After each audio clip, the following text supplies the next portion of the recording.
Hello, everyone, and welcome back to True Green and Gold. I wanted to get up a weekly picks video before the games start tonight, and I had a little too much fun in the sun down here on July 4th, Independence Day for us Americans. But let's get right into the CFL action. We will start with tonight's game. Elks going to take on the Riders. Quarterbacks are going to be the focus in this game, mostly on the Edmonton side, where Taylor Cornelius is back in the starting lineup.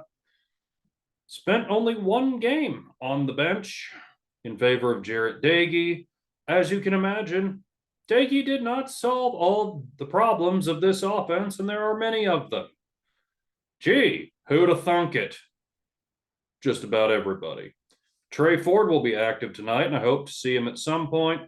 But with the way that Trevor Harris and the Riders have played so far, I'm going to go with them in this matchup. Next up, we've got Calgary going to Winnipeg to take on the Blue Bombers. While there have been some ups and downs so far for both teams, I think the clock is also starting to tick a little bit for Jake Mayer in Calgary.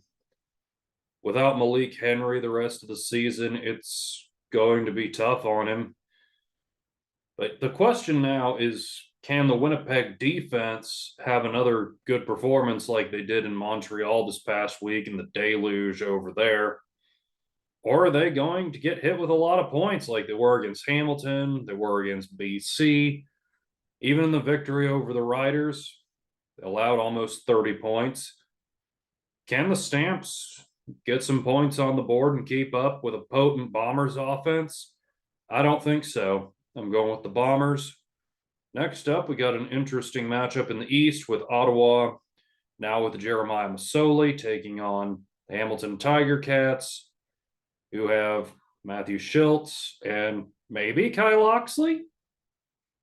Probably not. Can't see him being anything more than a short yardage back this week.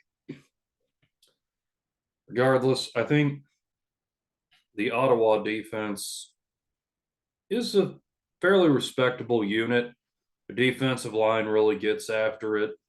Hamilton's offensive line is certainly better than that of Edmonton.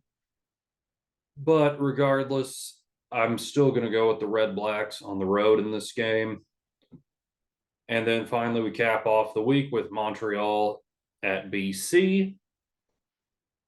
Rough game for Vernon Adams Monday in Toronto. 6 interceptions, but everything else aside, Adams had a really good game. A couple of those interceptions weren't his fault, but he needs to avoid forcing those passes where they don't belong. And Mazzell needs to become a more consistent contributor on the ground in this game, help balance out that offense, even though they've got loads of talent on the outside. So it's definitely going to be a challenge for a Montreal defense that has played well so far this season. And also, can Cody Fajardo get it done on the road against a very tough Lions defense? I don't think so. I think the Lions rebound here and they get this win. So after a rough couple weeks, we're going to see if I can get back on track this week. Sure hoping so. See you next time.